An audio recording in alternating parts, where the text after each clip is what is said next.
Hello everyone, my name is Jeff Arthur. I'm the community liaison for the Clubhouse Network, and today what we're going to do is dive into Photoshop. As I explained during our session, Photoshop is one of the most versatile pieces of software we have in a clubhouse or the tech center. Somebody who comes in with any sort of interest, there's usually a way to connect them with Photoshop and engage that interest in Photoshop and using graphic design. Today we'll start with the basics and kind of start with a simple project. And for those who have used Photoshop before, what we're going to do is go ahead and elevate that by adding on an animated GIF sort of activity. So without further ado, we can go ahead and get started. The first thing you're going to do is take a picture of yourself, or have somebody take a picture of you, or you can take a picture of someone else. What we're going to do is look like we're juggling our own head. So just to have them freeze in some sort of juggling pose. Since the child labor laws do not exist in this household, I volunteered my 10-year-old son, Johnny, to participate. And so we took a picture of him, and then I'm simply going to go to, once I open up Photoshop, I'm going to go to File, Open. And here goes my wonderful son. All right, so once you have that open, you'll notice that what happens is the background image comes right here in the layers section, and we'll talk about how important layers are later. And then you see on your left hand side, you see all these tools, which is going to aid us in our project. One thing that we like to stress a lot in the Clubhouse learning model is that when you're working with the software, where your mentors are working with the software, it's not necessary, or it's not desirable for you to go through all the tools, right? So if you do know Photoshop, please do not start with all the tools and all the nooks and crannies and details. You will see a slow glaze over the eyeballs of your young people if you do that. What we like to do is start with the interest, start with an engaging project, like the ones that we're going to do today, and use just the tools that we need to get through this project, right? So the first thing we're going to do is, now that we have it in there, we're going to go to the lasso tool. So if you go to the fourth tool down, there's something that looks like a little lasso right here. You can click that. If it doesn't look like that and you hold it down, it's not working right now, but just pick the lasso tool. All right. So what we're going to do is just trace around Johnny's whole head here, or trace around your head. All right. What I tell young people is that it's always better to get more than you need than less. So if you need to just do like a little blob like this around your head, that's fine. As they get better, they'll realize that there's less erasing that they'll have to do the closer they get to their skin, right? But it's easier to do just a blob than to like put back an air or something like that. Word to the wise, do not let go of the mouse while you're in this process. Otherwise, Photoshop will think you're done and you'll have to start over again. So once you get that and you let go, we get what's called the marching ants around the picture. This is the area that's selected. So simply go to Edit. Edit is going to be our best friend in here. Go to Copy,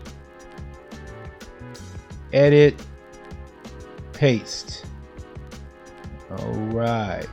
So now it doesn't look like anything happened, right? But if you look over to the right hand side, you'll see that you actually created a whole nother layer with just the head that you selected and copied and pasted, right? So now you can go to your directional arrow tool, which is the first one in your tools over here.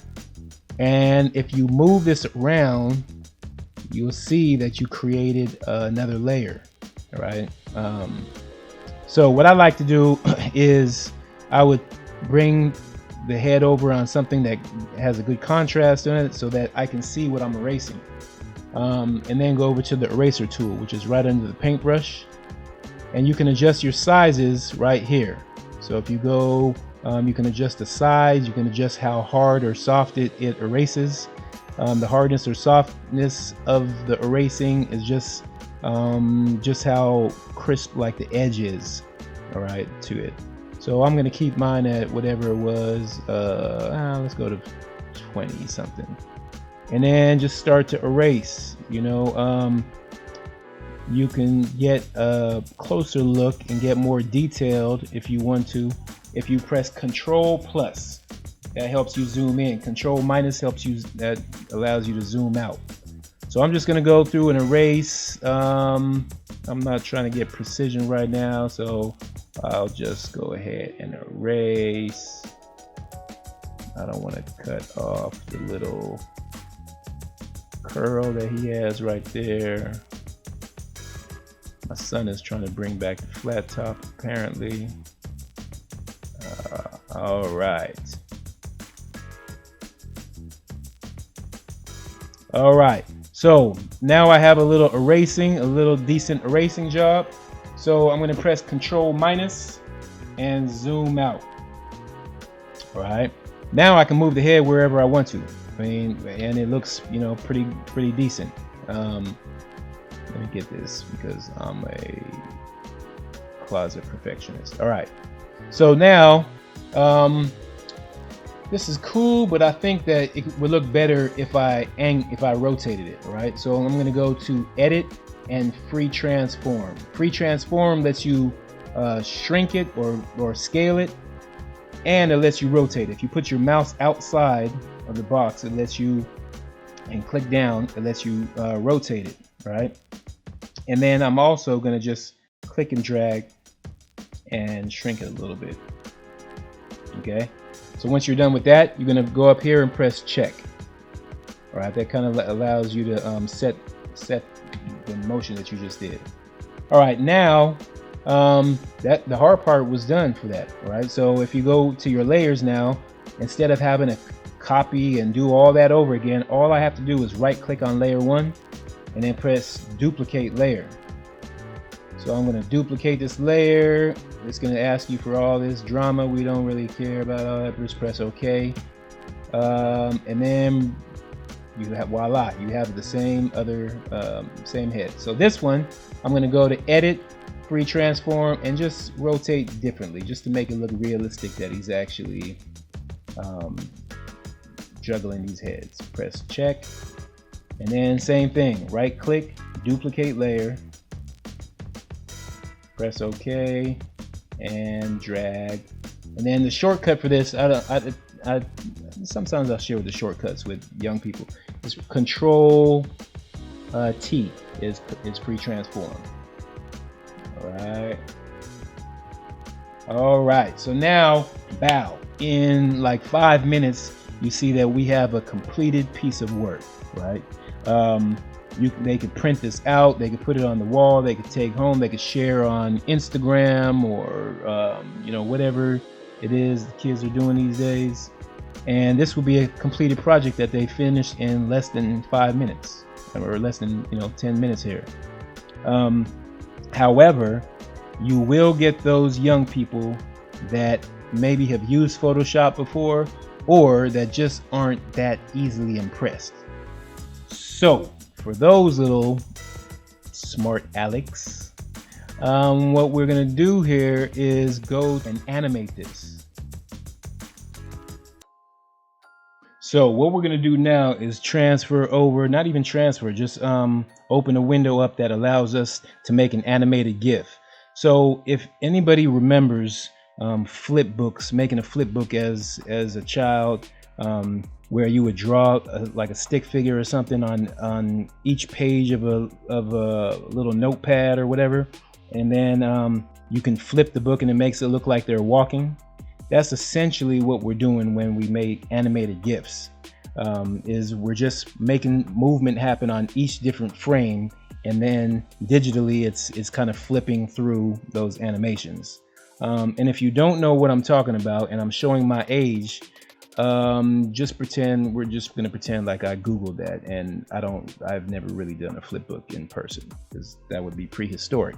All right, so what we're gonna do is go over to window, and then go to timeline, And what will happen when you go to timeline is this menu will pop up here, okay? And you'll see that your layers are still the same, but now that you can create a frame animation. Just make sure I'm recording because I've done that before. All right, cool. So what you notice is that you can create a frame animation or a video timeline. We want to stick with frame animation, okay? And if yours doesn't say it, just make sure it's on that and then click this bar, all right? So once you click that bar, you'll see that really they drew the first page for you, or you created the first page for the project already with that Photoshop project. So now what we're going to do is we're going to add a page to it, or add a frame, all right? So you go to this little piece of paper with the folded little corner right here, and that duplicates the selected frame. So now what I like to do is I like to keep things always in the same order, and we're going to move clockwise. All right, so I'm going to come over to my layer 1. I'm always going to start with my layer 1. And I'm going to move this over here. Control T means free transform. And then I will rotate it a little bit and then press check. Go to that next layer, that layer 1 copy, move it down a little bit, Control T, rotate, check. Go to layer 3, the top one, move, Control T, rotate, check. All right, let's bring this one down a little more. So you're doing only 3 moves per page or per frame. Okay, just remember that. So after you did 3 moves on that frame, we're going to duplicate this one now. And now I'm going to start with, it's really easy to get confused, so I'm just going to start with layer 1 again. I'm going to bring it this way, Control T, rotate, check. Layer 1, bring it down, Control T, free transform, rotate, check. And then the top one, move it a little bit this way, Control T, rotate, check. All right, so we did 3 moves on this one. It's time to move on. We're only going to do about 3 or 5 frames, excuse me. We're not trying to be Pixar or anything right now, so you know what I'm saying, we'll relax a little bit. All right, so the next one, same thing. Move it down, Control T, rotate it a little bit, check. Next layer, down, Control T, rotate a little bit, check. Move this one, Control T, rotate a little bit, check. And then one more. All right, start with layer 1. Move this, Control T, rotate, check. Remember, only 3 per page. For some of you who like to be teacher's pet and you know Photoshop a little bit, I'm sure you've already put like 10 heads. That's quite fine. You know, if you want to do all that, be my guest. It just means more frames more moves that you're going to be making per frame. But all right, now we have this done. All right, so now the only thing left to do really is to control the delay. So you can control how fast the heads go or how slow the heads go by changing these delays right here. So what I like to do is go to 0.1 second, but you can play with it if you want to. All right, so I'm going to change all these to 0.1 second, and then I'm going to hit play, and voila. So now you see what you can do is you can get super into it. The more you play with it, the more you familiarize yourself with Photoshop, right? So we could cut out his hands and actually make it look like his hands are moving, his eyeballs, you know, whatever else you want to do. All right. So now I'm going to show you how to save it, because saving is a little bit different for animated GIFs. All you need to do is go to File, Actually, I'm going to back up a little bit. All right. So if you used, I will say this, if you used a decent camera, something other than your phone, like I did in this picture, I used my DSLR camera. If you use a camera, most likely the image size is super big, right? So what I'm gonna do before I export this, and I might have done this already, so this won't count, but yeah, no, I didn't. So if you go right here to image size, you'll see that right now, this image is 25 inches by almost 20 inches, okay? If you put this, if you export this, and you put it on the village or you put it on up anywhere, it's just a really heavy file, okay? Because essentially we've made 5 images of 20 by 26, okay? So I'm just gonna cut that down. There's no use to do all that. This is not going anywhere on Netflix or anything, so let's calm down. All right, so let's go to 8, you know, or maybe call this 8, something around there. All right, and then you can just press Control plus to zoom in. All right, now that's a decent size. Now the file size will be more manageable if you want to email it to your friends or family and that sort of thing. All right, so we're going to go to export, file, export, and save for web. Okay, when you go to save for web, it automatically knows, oh, okay, they're trying to save it as a GIF, which means an animated picture. And so you just press done.